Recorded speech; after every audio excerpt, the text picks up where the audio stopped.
Assalamualaikum warahmatullahi wabarakatuh. Let me introduce myself. My name Ahmad Arsya with NPM 234111034 from Class Management 23C. Today I will presentation about aspek hukum dalam studi kelayakan bisnis. Aspek hukum merupakan fondasi penting dalam keberhasilan sebuah bisnis. Memahami regulasi dan peraturan yang berlaku dapat menghindarkan bisnis dari risiko hukum yang berpotensi mengancam kelangsungan usaha. Melalui studi kelayakan, aspek hukum dianalisis untuk memastikan semua kegiatan bisnis sesuai dengan ketentuan yang berlaku. Studi kasus menunjukkan bahwa kegagalan bisnis tidak jarang disebabkan oleh masalah hukum yang diabaikan sejak awal.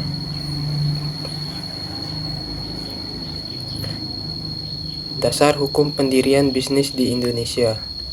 Yang pertama, UU Perseroan Terbatas Nomor 40 Tahun 2007. Aturan utama yang mengatur tata cara pendirian dan pengelolaan perusahaan berbadan hukum di Indonesia.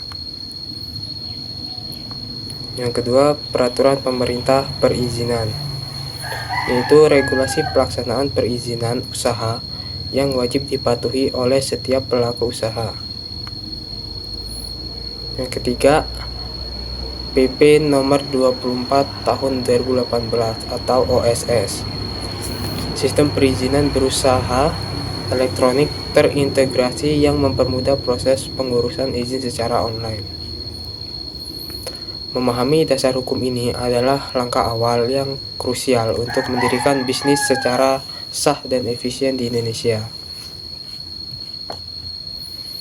Selanjutnya, jenis perizinan yang diperlukan. Yang pertama, nomor induk berusaha atau NIB.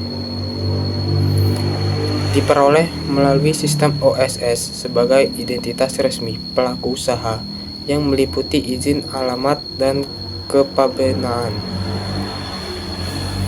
Yang kedua, izin usaha khusus. Izin mendirikan bangunan atau IMB, dan juga surat izin usaha perdagangan atau SIUP. Ketiga, izin industri spesifik. Contohnya, industri makanan membutuhkan izin BPOM untuk keamanan pangan dan sertifikasi halal sebagai syarat pasar tertentu. Melengkapi jenis perizinan ini wajib dilakukan agar bisnis beroperasi secara legal dan dapat dipercaya oleh konsumen serta mitra.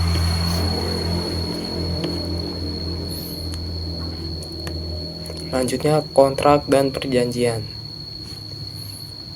Jenis kontrak umum meliputi kontrak jual beli, sewa, serta kerjasama yang menjadi dasar hubungan bisnis. Yang kedua, klausul penting. Poin pertama, force majeure sebagai kondisi luar biasa. Poin keduanya, penyelesaian sengketa melalui jalur hukum atau mediasi. Yang ketiga, aturan mengenai wan prestasi dan sanksi. Selanjutnya, contoh perjanjian sewa. Dokumen yang melindungi hak dan kewajiban kedua belah pihak agar hubungan bisnis berjalan lancar.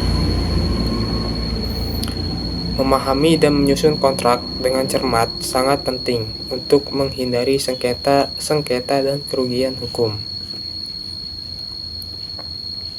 Kemudian, aspek hukum lingkungan. Undang-Undang Nomor 32 Tahun 2009. Dasar hukum untuk perlindungan dan pengelolaan lingkungan hidup yang harus dipatuhi bisnis. Selanjutnya, AMDAL, UKL, dan UPL, yaitu analisis dan upaya pengelolaan dampak lingkungan yang wajib dilakukan untuk menjaga keseimbangan ekosistem. Terakhir, contoh bisnis manufaktur.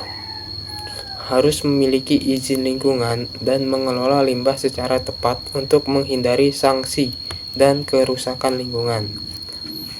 Penegakan aspek hukum lingkungan menjadi bagian penting untuk keberlanjutan bisnis dan tanggung jawab sosial perusahaan.